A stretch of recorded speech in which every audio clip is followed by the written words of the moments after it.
नमस्कार मित्रों, आज के इस वीडियो में आप श्रीमद् भागवत गीता के 5वें अध्याय का महात्म्य सहित श्रवण करेंगे। श्री भगवान कहते हैं, देवी अब सब लोगों द्वारा सम्मानित 5वें अध्याय का महात्म्य संक्षेप में बतलाता हूँ, सावधान होकर सुनो। मद्र देश में पुरुकुत्सरपुर नामक एक नगर था। उसमें पिंगल नामक एक ब्राह्मण रहता था। वह वेद पाठी ब्राह्मणों के विख्यात वंश में, जो सर्वथा निष्कलंक था, उत्पन्न हुआ था, किंतु अपने कुल के लिए उचित वेद शास्त्रों के स्वाध्याय को छोड़कर ढोल आदि बजाते हुए उसने नाच गान में मन लगाया। गीत नृत्य और बाजा बजाने की कला में परिश्रम करके पिंगल ने बड़ी प्रसिद्धि प्राप्त कर ली और उसी से उसका राजभवन में भी प्रवेश हो गया। अब वह राजा के साथ रहने लगा और पराई स्त्रियों को बुला बुलाकर उनका उपभोग करने लगा। स्त्रियों के सिवा और कहीं उसका मन नहीं लगता था। धीरे धीरे अभिमान बढ़ जाने से उच्छृंखल होकर वह एकांत में राजा से दूसरों के दोष बतलाने लगा। पिंगल की एक स्त्री थी जिसका नाम था अरुणा। वह नीच कुल में उत्पन्न हुई थी और कामी पुरुषों के साथ विहार करने की इच्छा से सदा उन्हीं की खोज में घूमा करती थी। उसने पति को अपने मार्ग का कंटक समझकर एक दिन आधी रात में घर के भीतर ही उसका सिर काटकर मार डाला और उसकी लाश को जमीन में गाड़ दिया। इस प्रकार प्राणों से वियुक्त होने पर वह यमलोक में पहुंचा और भीषण नरकों का उपभोग करके निर्जन वन में गिद्ध हुआ। अरुणा भी भगदड़ रोग से अपने सुंदर शरीर को त्याग कर घोर नरक भोगने के पश्चात उसी वन में सूखी हुई। एक दिन वह दाना चुगने की इच्छा से इधर उधर फुदक रही थी। इतने में ही उस गिद्ध ने पूर्व जन्म के वैर का स्मरण करके उसे अपने तीखे नखों से फाड़ डाला। सूकी घायल होकर पानी से भरी हुई मनुष्य की खोपड़ी में गिरी। गिद्ध पुनः उसकी ओर झपटा। इतने में ही जाल फैलाने वाले बहेलिये ने उसे भी वानों का निशाना बनाया।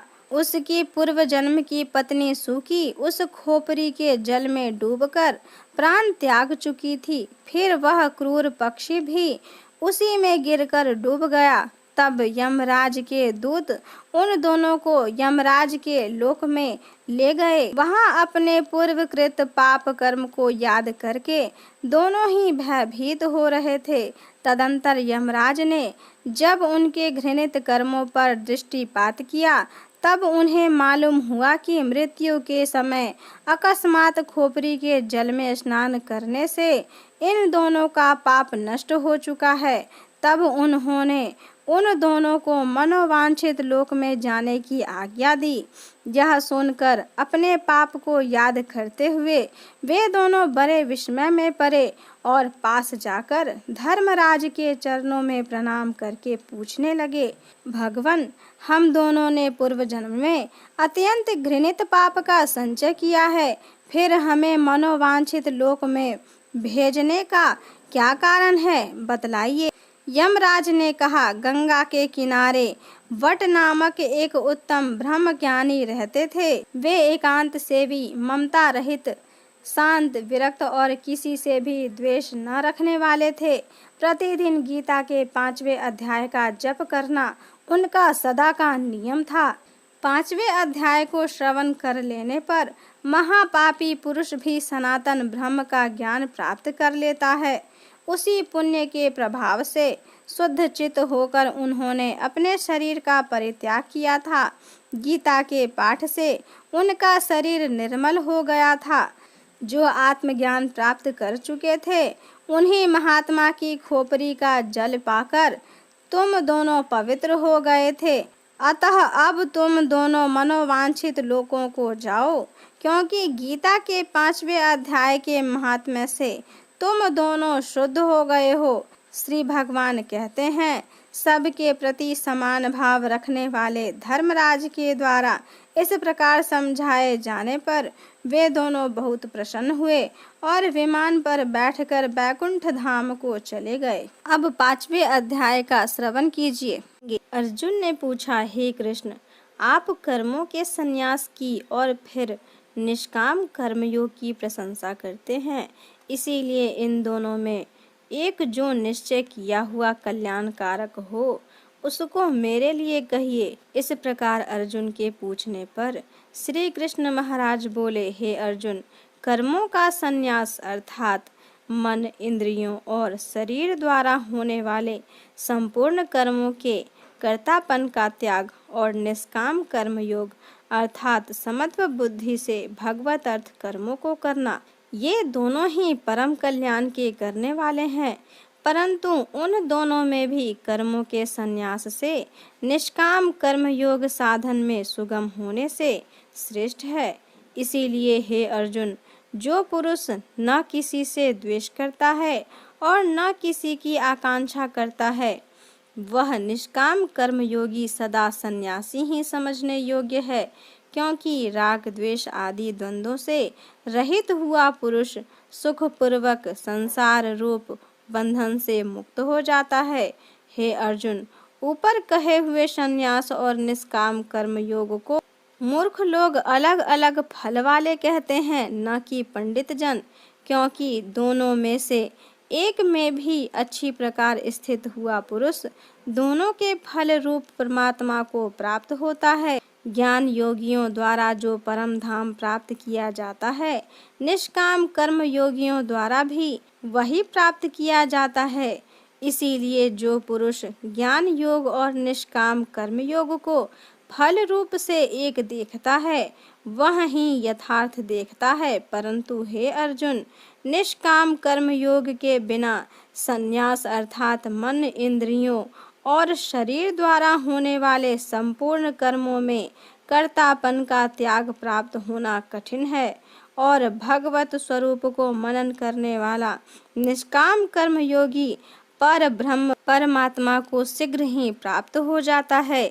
वश में किया हुआ शरीर जिसके ऐसा जितेंद्रिय और विशुद्ध अंतःकरण वाला एवं संपूर्ण प्राणियों के आत्म रूप परमात्मा में एक ही भाव हुआ निष्काम कर्म योगी कर्म करता हुआ भी लिपायमान नहीं होता। हे अर्जुन, तत्व को जानने वाला सांख्य योगी तो देखता हुआ, सुनता हुआ, स्पर्श करता हुआ, सूंघता हुआ, भोजन करता हुआ, गमन करता हुआ, सोता हुआ, श्वास लेता हुआ, बोलता हुआ, त्यागता हुआ, ग्रहण करता हुआ तथा आँखों को खोलता और मीचता हुआ भी सब इंद्रियां अपने अपने अर्थों में बरत रही हैं। इस प्रकार समझता हुआ निसंदेह ऐसे माने कि मैं कुछ भी नहीं करता हूँ। परंतु हे अर्जुन, देहाभिमानियों द्वारा यह साधन होना कठिन है और निष्काम कर्म योग सुगम है, क्योंकि जो पुरुष सब कर्मों को परमात्मा में अर्पण करके और आसक्ति को त्याग कर कर्म करता है, वह पुरुष जल से कमल के पत्ते के सदृश पाप से लिपायमान नहीं होता। इसीलिए निष्काम कर्म योगी ममत्व बुद्धि रहित केवल इंद्रिय, मन, बुद्धि और शरीर द्वारा भी आसक्ति को त्याग कर अंतःकरण की शुद्धि के लिए कर्म करते हैं। इसी से निष्काम कर्म योगी कर्मों के फल को परमेश्वर के अर्पण करके भगवत प्राप्ति रूप शांति को प्राप्त होता है और स्वकामी पुरुष फल में आसक्त हुआ कामना के द्वारा बंधता है। इसीलिए निष्काम कर्म योग उत्तम है।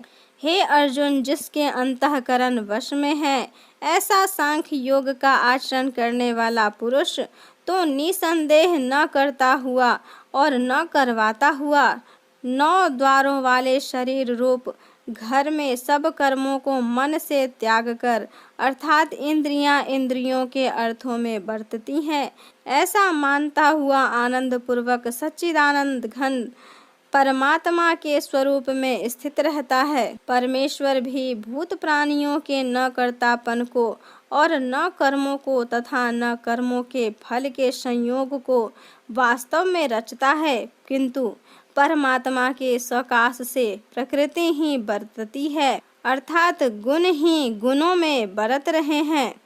सर्वव्यापी परमात्मा न किसी के पाप कर्म को और न किसी के शुभ कर्म को भी ग्रहण करता है, किंतु माया के द्वारा ज्ञान ढका हुआ है, इससे सब जीव मोहित हो रहे हैं। परंतु जिनका वह अंतःकरण का अज्ञान आत्मज्ञान द्वारा नाश हो गया है, उनका वह ज्ञान सूर्य के सदृश उस सच्चिदानंद घन परमात्मा को प्रकाशता है, अर्थात परमात्मा के स्वरूप को साक्षात कराता है। हे अर्जुन, जिनकी बुद्धि तद्रूप है तथा जिनका मन तद्रूप है और जिनकी एक ही भाव स्थिति निरंतर सच्चिदानंद घन परमात्मा में ही है और जिनकी स्थिति एक ही भाव से निरंतर सच्चिदानंद घन परमात्मा में ही है, ऐसे तत्परायण पुरुष ज्ञान के द्वारा पाप रहित हुए अपुनरावृत्ति को अर्थात परम गति को प्राप्त होते हैं।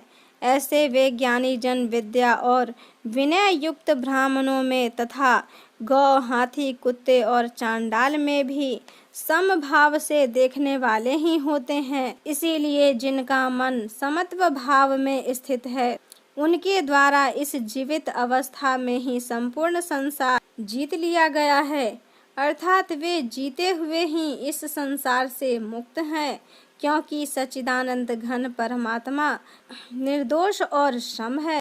इससे वे सच्चिदानंद घन परमात्मा में ही स्थित हैं। जो पुरुष प्रिय को अर्थात जिसको लोग प्रिय समझते हैं, उसको प्राप्त होकर हर्षित नहीं हो और अप्रिय को अर्थात जिसको लोग अप्रिय समझते हैं, उसको प्राप्त होकर उद्वेगवान न हो, ऐसा स्थिर बुद्धि संशय रहित ब्रह्मवेता पुरुष सच्चिदानंद घन पर ब्रह्म परमात्मा में एक ही भाव से नित्य स्थित है। बाहर के विषयों में अर्थात सांसारिक भोगों में आसक्ति रहित अंतःकरण वाला पुरुष अंतःकरण में जो भगवत ध्यान जनित आनंद है, उसको प्राप्त होता है और वह पुरुष सच्चिदानंद घन पर ब्रह्म परमात्मा रूप योग में एक ही भाव से स्थित हुआ अक्षय आनंद को अनुभव करता है।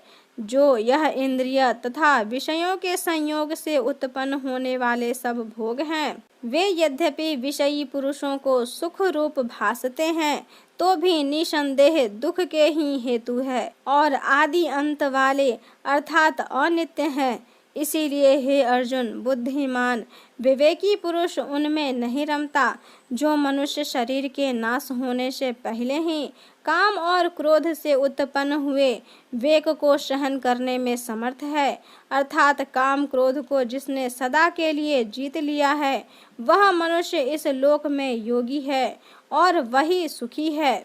जो पुरुष निश्चय करके अंतरात्मा में ही सुख वाला है और आत्मा में ही आराम वाला है तथा जो आत्मा में ही ज्ञान वाला है, ऐसा वह सच्चिदानंद घन पर ब्रह्म परमात्मा के साथ एक ही भाव हुआ सांख्य योगी शांत पर ब्रह्म को प्राप्त होता है, जिनके सब पाप नाश हो गए हैं तथा जिनका संशय ज्ञान करके निवृत्त हो गया है और जिनकी रति संपूर्ण भूत प्राणियों के हित में है, जिनका चित्त भगवान के ध्यान में एकाग्र हुआ है, ऐसे ब्रह्मवेता पुरुष शांत पर ब्रह्म को प्राप्त होते हैं। काम क्रोध से रहित जीते हुए चित्त वाले पर ब्रह्म परमात्मा का साक्षात्कार किए हुए ज्ञानी पुरुषों के लिए सब ओर से शांत पर ब्रह्म परमात्मा ही प्राप्त है।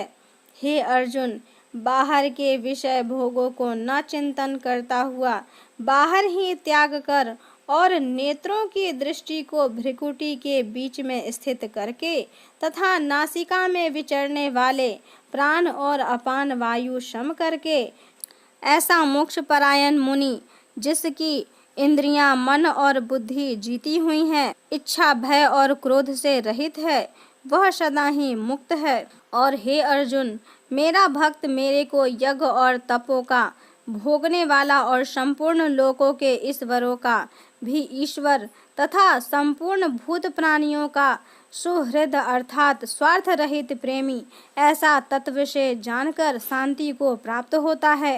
और सच्चिदानंद घन परिपूर्ण शांत ब्रह्म के सिवा उनकी दृष्टि में और कुछ भी नहीं रहता, केवल वासुदेव ही वासुदेव रह जाता है। इस प्रकार श्रीमद् भागवत गीता का 5वां अध्याय संपूर्ण हुआ।